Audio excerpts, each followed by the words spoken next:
In the year 5023, the galaxy had moved on. The Galactic Council, a powerful coalition of advanced alien species, ruled over countless planets and systems. They enforced their laws with an iron grip, ensuring peace through control. But there was one story they tried to bury deep in the sands of time. A story about Earth, a planet that no longer existed. 3,000 years ago, humanity had been erased. Their home world was dismantled, reduced to nothing more than a field of drifting rocks. The Council claimed it was necessary, labeling humans as dangerous and unpredictable. History books written by the Council described them as violent savages who couldn't coexist with others. On Erix 7, a small moon orbiting a gas giant at the edge of the Andromeda system, life went on quietly. This remote place was home to a group of people who called themselves the Remnants. They were descendants of Earth's last survivors, those who had escaped just before the end. Over generations, they adapted to their new lives, blending into the galaxy while secretly holding on to fragments of their past. Among these people was Daniel Carter, a historian with a passion for uncovering the truth. He spent most of his days digging through dusty archives and broken machines, searching for anything that could connect him to the lost world of Earth. Daniel wasn't alone in his quest.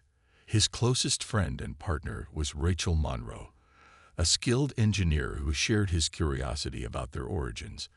While Daniel focused on research, Rachel worked on repairing old technology salvaged from abandoned ships and ruins.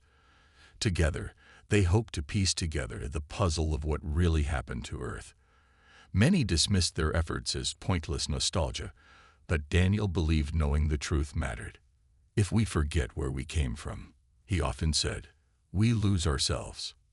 One day, while exploring a series of caves beneath Erix 7's surface, Daniel stumbled upon something extraordinary.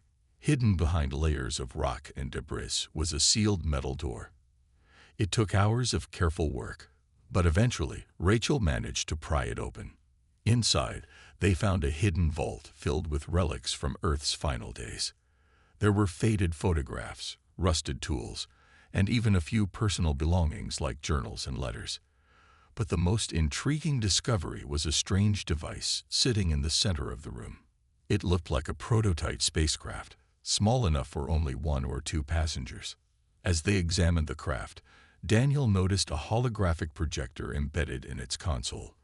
With a flick of a switch, the device hummed to life, displaying a series of recorded messages.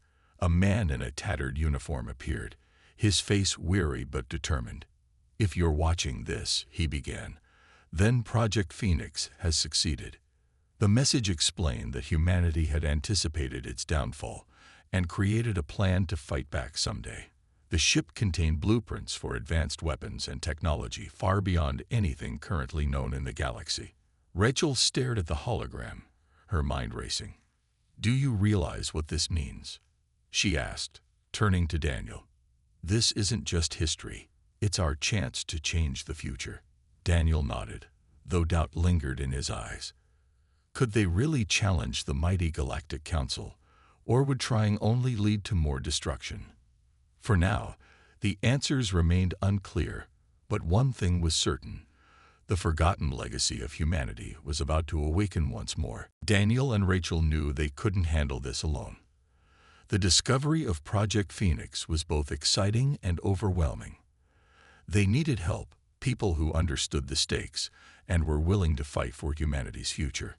Leaving the vault behind, they began preparing for a journey across nearby star systems to find others like them. They hoped to locate hidden human colonies, places where survivors had quietly built new lives while clinging to fragments of their past. The first leg of their trip took them to a desolate asteroid field known as the Drift. It was rumored that a small group of humans lived there, eking out an existence by mining rare minerals. When they arrived, they found the settlement in rough shape. The people were wary of outsiders, but Daniel's calm demeanor and Rachel's practical skills won them over. Among the miners, they met Jason Cole, a clever smuggler with a sharp tongue and a knack for getting into trouble. Jason was skeptical at first, laughing off their talk of revenge against the Galactic Council. "You're dreaming if you think a couple of relics can take down the council," he said, leaning back in his chair. But when Rachel showed him the holographic logs and explained the potential of Project Phoenix, his expression changed. He agreed to join them, though not entirely out of loyalty. Jason saw an opportunity to settle old scores with the council, which had once confiscated his ship. Their next stop was a trading outpost on the edge of council space. It was a chaotic place, filled with merchants, mercenaries, and wanderers from all corners of the galaxy. There, they encountered Sarah Bellamy, a former soldier turned medic. Sarah had been part of a rebel faction years ago, but left after realizing she couldn't stomach the violence anymore. She now worked as a healer, patching up anyone who could pay. Despite her peaceful life, Sarah still carried a deep resentment toward the Council for what they had done to Earth.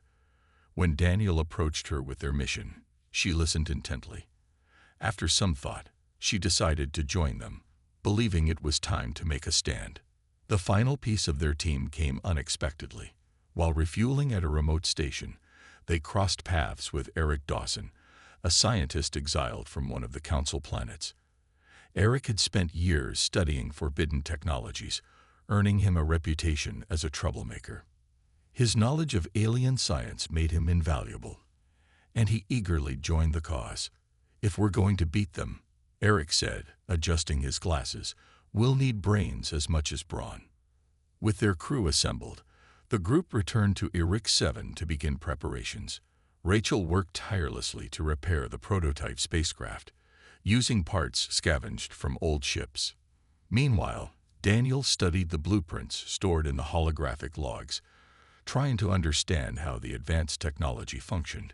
Jason used his connections to gather supplies and recruit more volunteers, spreading the word about their mission. Sarah tended to injuries and illnesses among the growing number of recruits, ensuring everyone stayed healthy. Eric focused on reverse engineering the data from the logs, hoping to unlock its full potential. As days turned into weeks, their makeshift fleet grew stronger. Ships of various shapes and sizes docked at Eric 7, each carrying men and women ready to fight for humanity's return. Morale was high, but so was tension. Everyone knew the risks involved. The Galactic Council wasn't just powerful, it was ruthless. Attacking them would mean putting everything on the line. One evening, as the sun set over the barren landscape of Eric 7, Daniel stood outside the main hangar, staring at the stars. Rachel joined him, holding 2 cups of warm tea. "Do you think we can do this?" she asked softly. Daniel hesitated before answering. "I don't know," he admitted, "but we have to try. For Earth, for everyone who never got a chance to fight back." Rachel nodded, handing him a cup. Together, they watched the sky, knowing their journey was only beginning. The plan was simple but risky. The team decided to infiltrate a major Galactic Council outpost located near the ruins of Earth's former orbit. Their goal was to access the Central Archives, where they hoped to find detailed records about humanity's erasure. If they succeeded, they might uncover evidence that could rally other oppressed species to their cause, or at least prove the Council's lies once and for all. But getting inside wouldn't be easy. The outpost was heavily guarded, with strict security protocols in place. Jason took charge of creating fake identities for the group. Using forged documents and stolen uniforms, they posed as diplomats representing a minor alien race eager to join the Council. Rachel modified their appearance with subtle changes, ensuring no one would recognize them as humans. "We can't afford any mistakes," she reminded everyone before they left. Each member of the team had a role to play. Daniel and Sarah would act as delegates, while Jason and Eric stayed behind the scenes to handle tech and logistics. When they arrived at the outpost, tension filled the air. The Council guards inspected their credentials carefully, asking probing questions. Daniel kept his voice steady, speaking confidently about their supposed planet's resources and willingness to cooperate. His calm demeanor seemed to satisfy the guards, who eventually waved them through. Inside, the outpost buzzed with activity. Alien officials hurried down corridors, exchanging information or arguing over policy. The group blended in, moving cautiously toward the archive core. Accessing the archives proved more difficult than expected. The door required a high-level clearance code, something their fake IDs didn't provide. Eric stepped in, connecting a small device to the lock. Beads of sweat formed on his forehead as he worked, fingers flying over the controls. "Almost there," he whispered, glancing nervously at the passing aliens. Finally, the door hissed open, and the team slipped inside. The archive core was massive, filled with glowing data crystals stored in towering shelves. Rachel quickly set up a portable scanner, copying everything they could find. Meanwhile, Daniel searched for specific files related to Earth's destruction. Hours passed as they sifted through mountains of information. Just when frustration began to creep in, Daniel found what they were looking for: a series of encrypted logs detailing the Council's decision to destroy Earth. But the logs revealed something even more shocking. It wasn't just the Council's doing. Several rogue human factions had betrayed Earth, providing intel in exchange for sanctuary. These traitors had helped seal humanity's fate. Daniel clenched his fists, anger boiling inside him. "We were betrayed by our own," he muttered under his breath. Rachel placed a hand on his shoulder. "We'll deal with that later," she said firmly. "Right now, we need to get out of here." As they prepared to leave, alarms blared throughout the outpost. Someone must have noticed the unauthorized access. Panicking, the team grabbed the copied data and ran, dodging patrols and narrowly avoiding capture. Sarah used her medical bag to create distractions, releasing smoke pellets in crowded hallways. Jason hacked into the outpost systems remotely, disabling cameras long enough for them to escape. Back aboard their ship, the group breathed a collective sigh of relief. They had done it. They had the proof they needed. But the weight of what they'd learned hung heavy in the air. Humanity's story was far more complicated than anyone imagined.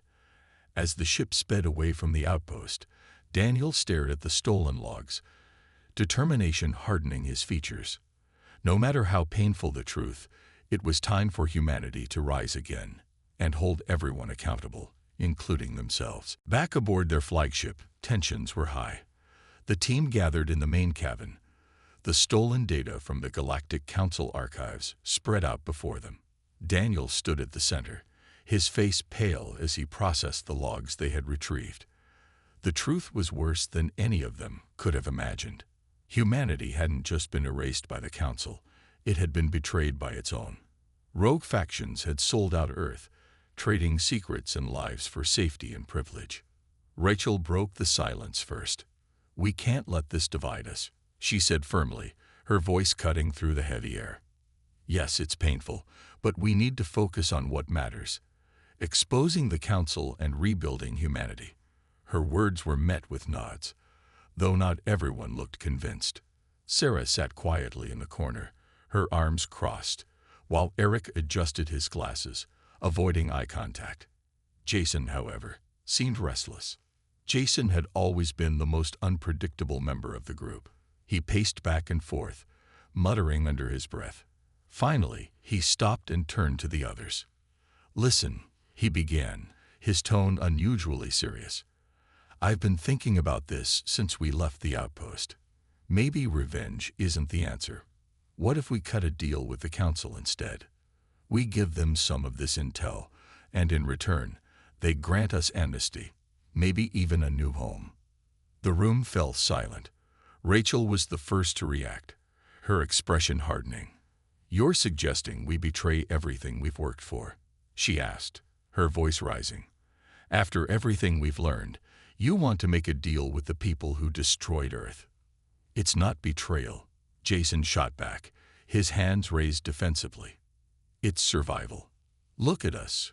We're outnumbered, outgunned. If we go up against the Council, we'll be wiped out before we even get started. This way, we live to fight another day." Daniel stepped forward, his jaw tight. "And what about the people who suffered because of the Council? What about Earth? Are we just supposed to forget that?" His voice was calm but firm, carrying the weight of conviction. "If we make a deal with them, we become no better than the traitors who helped destroy our planet. Sarah finally spoke up, her quiet voice cutting through the argument. "Jason, I understand why you're saying this," she said softly. "But running or making deals won't fix anything. The Council will never truly trust us. They'll use us until we're no longer useful, and then they'll throw us away. We've seen how they operate." Eric nodded slowly, adding his thoughts. "Besides, the technology we found in Project Phoenix gives us an edge. We might not have the numbers, but we have something they don't expect. That's our chance, to show them we're not the same humans they erased." Jason shook his head, frustration evident on his face. "You're all dreaming," he snapped. "This isn't a fair fight. It's suicide." For a moment, no one spoke. The weight of his words hung in the air, undeniable but unwelcome. Finally, Rachel stepped between Jason and the others, her voice steady. "If you want to leave, we won't stop you," she said. "But know this. Staying means committing to the mission. We're not backing down, and we're not negotiating with the Council. Not after everything they've done." Jason hesitated, his eyes darting between the group. Then, with a bitter laugh, he turned toward the door. "Fine," he said. "Do what you want. But don't say I didn't warn you." Without another word, he walked out, heading for one of the smaller ships docked nearby. Moments later, the ship roared to life and disappeared into the void. The remaining crew watched in silence as the vessel vanished from sight. Daniel sighed deeply, breaking the tension. He made his choice. He said quietly, "Now we have to make ours." Rachel placed a hand on his shoulder, offering silent support. They still had work to do, and a galaxy to change. With Jason gone, the group focused on preparing for their next move. The stolen data from the Galactic Council archives had given them valuable information, but it also brought new challenges. They knew the Council was now aware of their existence and would be hunting them down. Time was running out, and they needed to act quickly. Eric worked tirelessly in the ship's lab, studying the blueprints and technology from Project Phoenix. The device, which they called the Phoenix Core, held incredible potential. It could disrupt enemy shields and communications, giving them a significant advantage in battle. But activating it required immense energy, more than their current ships could provide.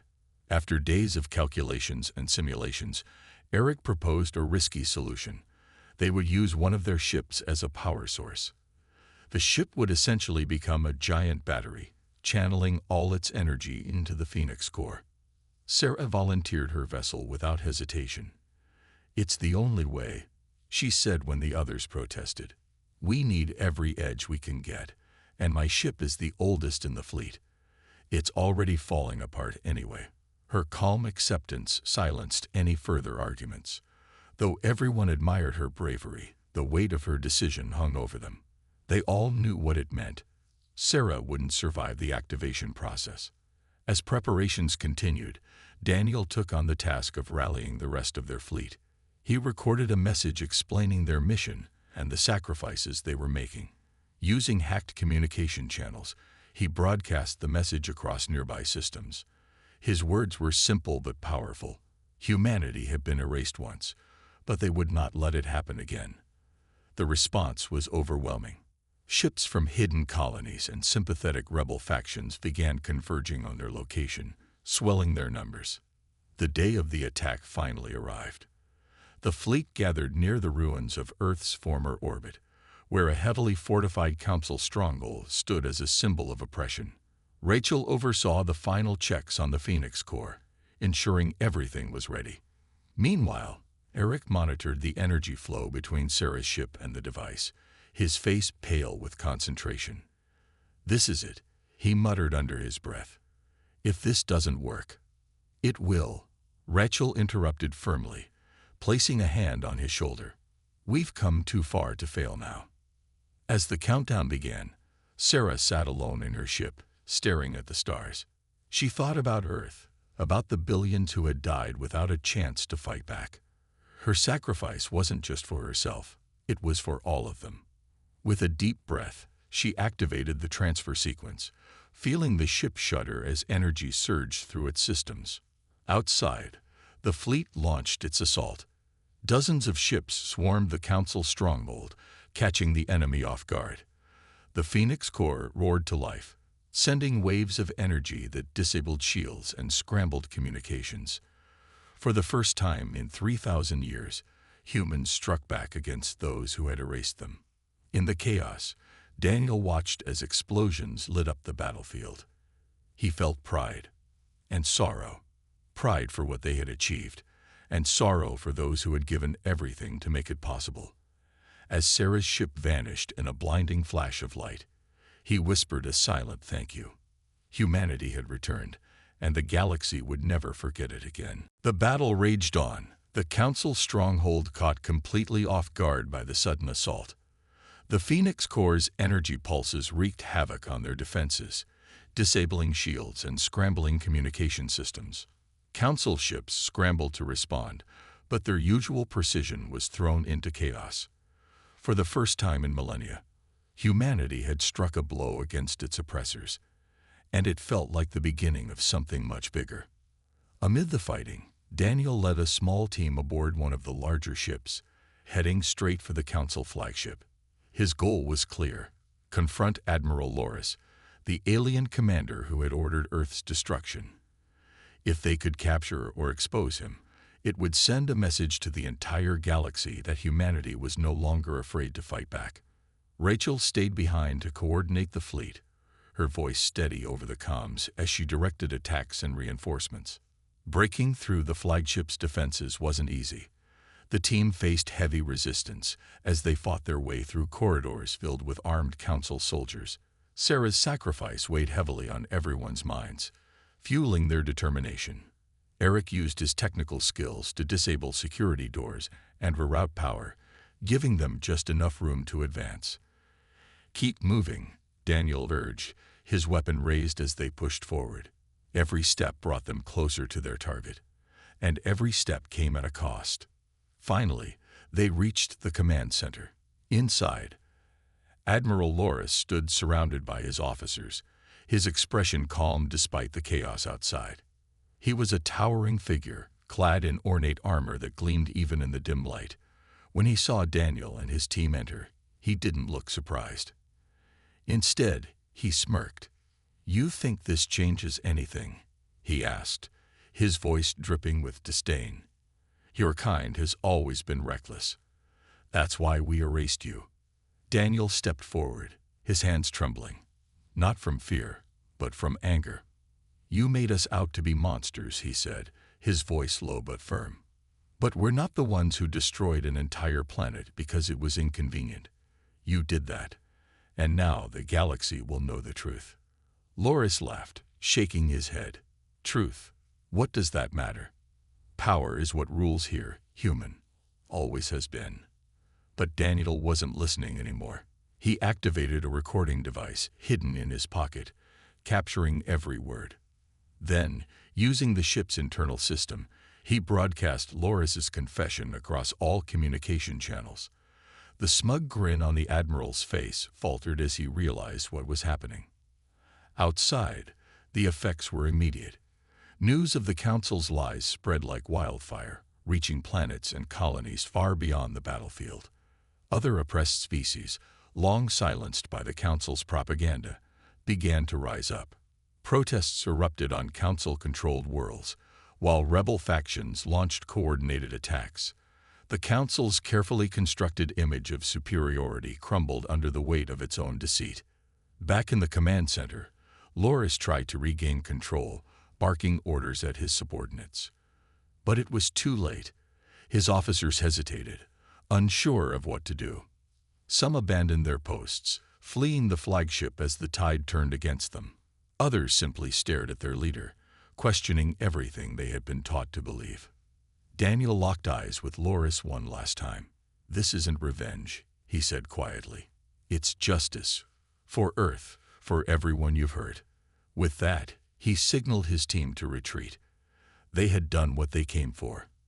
As they made their way back to their ship, explosions rocked the flagship, its systems failing under the strain of the Phoenix Corps' interference. By the time they rejoined the fleet, The Council stronghold was in ruins. Survivors fled in disarray, leaving behind only wreckage and unanswered questions. Humanity had proven it could stand up to its oppressors, and the galaxy was watching. For Daniel and his crew, it was a victory, but also a reminder of how much work still lay ahead. The road to reclaiming their place among the stars would be long, but for the first time in 3,000 years, hope burned brighter than ever. The aftermath of the battle left the galaxy in turmoil. The Galactic Council, once an unshakable force, was now fractured and vulnerable. News of Admiral Loris's confession spread like wildfire, exposing the Council's lies and corruption. Colonies under their control began to rebel, while oppressed species rose up against their oppressors. The tide had turned, and humanity was no longer seen as a forgotten relic of the past. It was a symbol of resistance. Daniel and his crew returned to Eric 7, where survivors from hidden colonies were already gathering. Word of their victory had traveled fast, drawing people eager to join the fight. Ships of all sizes filled the skies above the moon, each carrying men, women, and children who wanted to be part of something greater. For the first time in thousands of years, humanity felt united. Rachel took charge of organizing the influx of newcomers. She set up temporary shelters and supply lines, ensuring everyone had food, water, and medical care. Despite her exhaustion, she worked tirelessly, driven by the belief that this was just the beginning. "We've got one shot at this," she told Daniel late one night as they stood overlooking the growing settlement. "If we mess it up, there won't be another chance." Eric focused on improving the Phoenix core, analyzing data from the battle to make it even more effective. He knew the Council would regroup eventually, and when they did, humanity would need every advantage it could get. Sarah's sacrifice weighed heavily on him, but he channeled his grief into his work. "She gave us this chance," he said quietly to himself as he adjusted the device's settings. "We can't waste it." Meanwhile, Daniel faced a different kind of challenge. Survivors brought with them stories about the rogue human factions that had betrayed Earth. Some of these traitors still lived among the Council, enjoying privileges in exchange for their loyalty. Others had disappeared into obscurity, blending into alien societies. Dealing with them wasn't easy. Many argued for vengeance, demanding justice for Earth's destruction. But Daniel insisted on caution. "We're not like them," he reminded the group during a heated meeting. "We don't solve problems by repeating their mistakes." As weeks passed, the settlement grew into a thriving community. People started calling it New Terra, a name filled with hope and promise. Construction began on a massive orbital habitat designed to serve as a temporary home for humanity until they could reclaim a planet of their own. Rachel oversaw the project, working alongside engineers and builders from across the fleet. Her leadership inspired others, proving that humanity's strength lay not just in its resilience, but also in its ability to come together. One evening, Daniel climbed to the top of a nearby hill, staring up at the stars. The weight of everything they had accomplished, and everything still ahead, pressed down on him. Eric joined him after a while, carrying 2 cups of tea. "You look like you've got the weight of the galaxy on your shoulders," he joked, handing 1 cup to Daniel. "I feel like I do," Daniel admitted with a faint smile. "It's hard to believe how far we've come. But sometimes I wonder if we're ready for what's next." Eric sipped his tea thoughtfully. "We'll figure it out," he said. "That's what humans do. We adapt, we survive, and we keep moving forward." Daniel nodded, feeling a flicker of hope. The road ahead wouldn't be easy, but they weren't alone anymore. Humanity had returned, stronger and more determined than ever. And though the scars of the past would always remain, they served as a reminder of why they fought. For Earth, for freedom, and for a future worth fighting for. Months passed, and New Terra became more than just a settlement. It was a beacon of hope. The orbital habitat grew larger every day, its framework stretching across the sky like a promise of renewal. Humanity had found its footing again, not as victims, but as survivors determined to shape their own destiny. Ships arrived daily, carrying more people who wanted to join the movement. Stories of Earth's destruction were shared openly now, no longer whispered in fear, but spoken with pride. These tales reminded everyone where they came from and why they fought. Rachel stood on the observation deck of the habitat, watching workers assemble the final sections of the structure. She felt a deep sense of satisfaction, knowing that her efforts had helped bring humanity this far. "It's beautiful," Sarah Bellamy said, joining her with a smile. Despite losing her ship and nearly her life during the battle, Sarah remained optimistic. Her role as a medic kept her busy, tending to injuries and illnesses among the growing population. "Do you think we'll ever find another planet like Earth?" she asked softly. Rachel hesitated before answering. "Maybe not exactly like Earth," she said, gazing at the stars. "But we don't need another Earth. We just need a place to call home. A place where we can start over." Daniel spent most of his time documenting everything: the battles, the sacrifices, and the victories. He believed it was important to preserve their story so future generations would remember. Sitting in his small office, he wrote about Sarah's bravery, Eric's ingenuity, and Rachel's leadership. He also wrote about those they had lost along the way, those who had given everything for the cause. Closing his journal, he looked out the window at the bustling activity below. Humanity wasn't perfect, but it was alive, and that was enough. Eric continued refining the Phoenix core, making sure it could be replicated for future use. Though the original device had been destroyed during the battle, its blueprints remained intact. With each new version, the technology improved, ensuring humanity would never again be defenseless. Late one night, as he worked alone in the lab, he thought about all they had achieved. "We're not done yet," he muttered to himself, adjusting a circuit board. Not by a long shot. The council, though weakened, hadn't disappeared entirely. Survivors regrouped on distant planets, plotting their next move. But humanity was ready. Under Daniel's guidance, alliances formed with other rebel factions and oppressed species eager to dismantle the council's remnants once and for all. Together, they planned campaigns to liberate worlds still under council control. It wouldn't happen overnight, but progress was steady. One evening, the entire community gathered on New Terra's central plaza to celebrate their achievements. Music played, laughter echoed through the air, and children ran freely under the artificial lights. Daniel addressed the crowd, his voice filled with emotion. 3,000 years ago, we were erased," he began. "But today, we stand together, stronger than ever. This isn't just about revenge or survival. It's about proving that humanity deserves a place in the galaxy." As fireworks lit up the simulated night sky, Rachel took Daniel's hand, smiling warmly. They weren't just rebuilding a civilization. They were creating something new, something better. Humanity had returned, not as conquerors, but as dreamers and builders. And though challenges lay ahead, they faced them with courage and unity. For the first time in millennia, the stars didn't feel so distant. They felt like home.